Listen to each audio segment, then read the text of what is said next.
So, people supposedly think next generation is not worth the price, and also when you compare it to like the PlayStation 4 Pro and also the Xbox One X, but they don't realize that you are getting a lot better tech for the pricing for way cheaper than what the pricing is even worth on the next gen consoles. Let's discuss.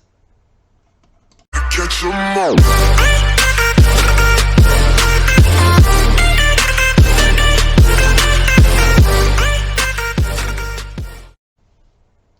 So, just a few months ago, back in November, we officially got the PlayStation 5 and the Xbox Series X.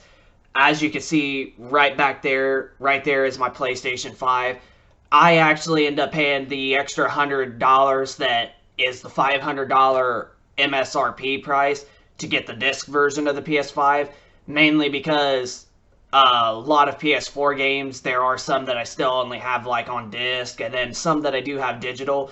So I wanted to be sure I can still be able to play my discs on the PS5 for those of them that I only have discs for. So that's why I went and got the disc version of the PS5.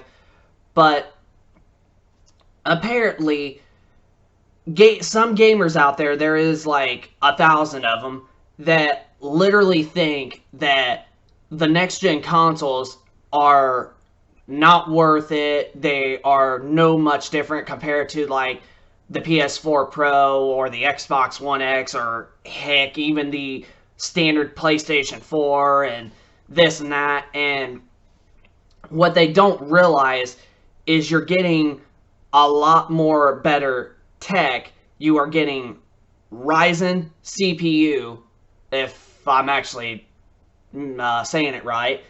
You're getting Ryzen CPUs, and you're getting something like the next gen consoles just have way much better tech than something like the PlayStation 4 and the Xbox One, because you're going to be able to get games to run at more 60 FPS. So far, as from what I've been seeing, most games that have came out for the next gen consoles are 60 FPS as the main target, and there are a select couple that can go up to 120 FPS, like Black Ops Cold War, Borderlands 3, and I think the next gen version of Minecraft, which that's a game I'm absolutely waiting on.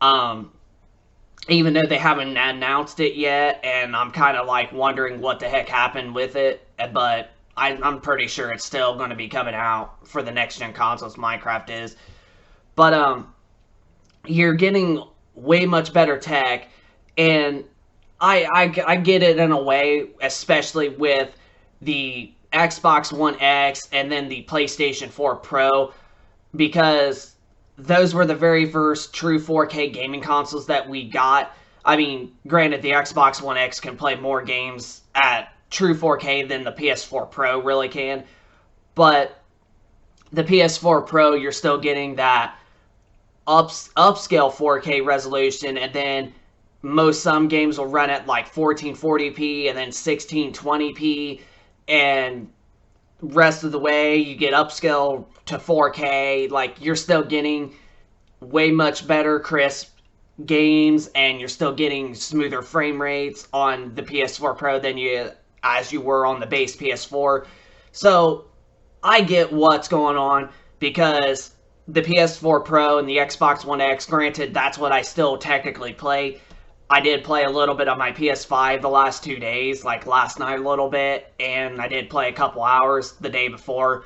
But as I mentioned on one of my previous videos, I still, right now, to this day, I still primarily play on my Xbox One X and PS4 Pro, so I get where you're coming from, because those consoles are literally still really impressive still to this day, even though the PS4 Pro has just turned 4 years old and the Xbox One X has just turned 3.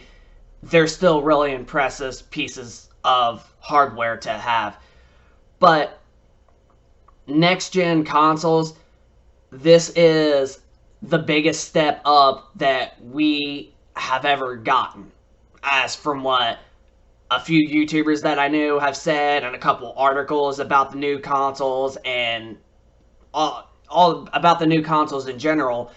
I've been seeing that these consoles are the biggest step up in power and everything like that we have literally ever had. And I've also heard that they're really impressive.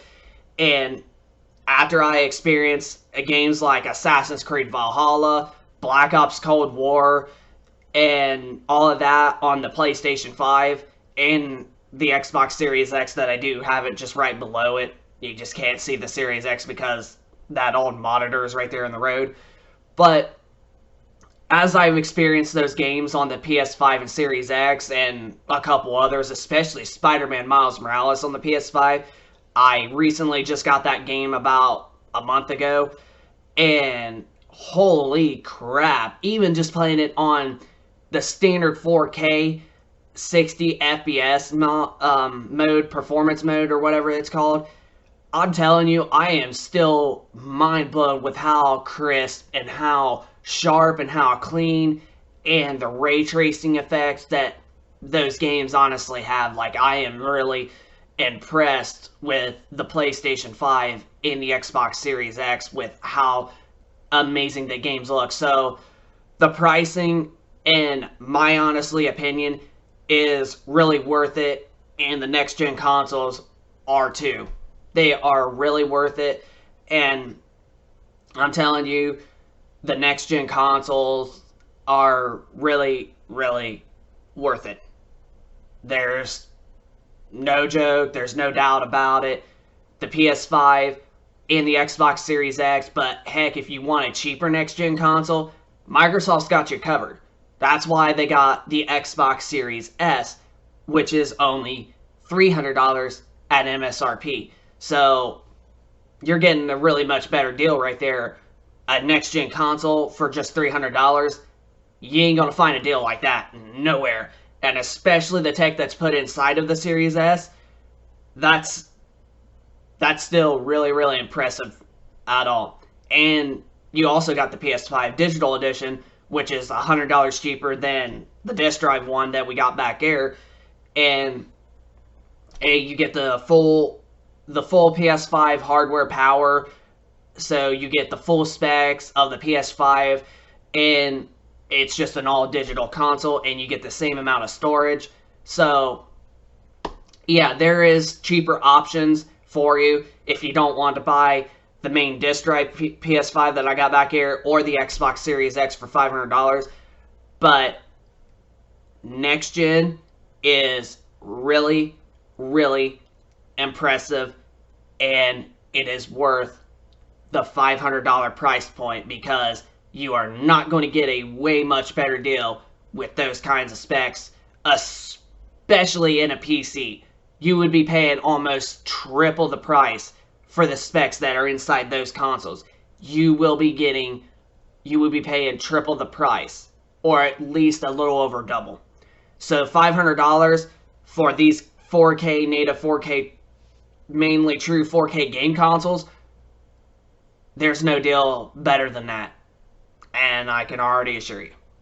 So, this is Infernal Shard 1 for the win, signing out. I hope you guys enjoyed the video. If you guys could hit that like button, and also subscribe for those of you that are new to the channel, and also turn on notifications so you don't miss out on any new future content in the future. And also comment down below of your thoughts of if you got a PS5 or an Xbox Series X, or possibly both, or even a Series S and a PS5 all digital edition. Just comment down below if you got a next gen console, and if you're really satisfied and impressed with the visuals and the specs and whatever on them, or if you still have a PlayStation 4 Pro or an Xbox One X and you're still really, really impressed with the specs that are inside those consoles still to this day. So So just comment down in the comment section down below of your thoughts of the video, and hit a like, comment down below, subscribe for if you're new, and turn on notifications, and we will see you on the next video. Peace.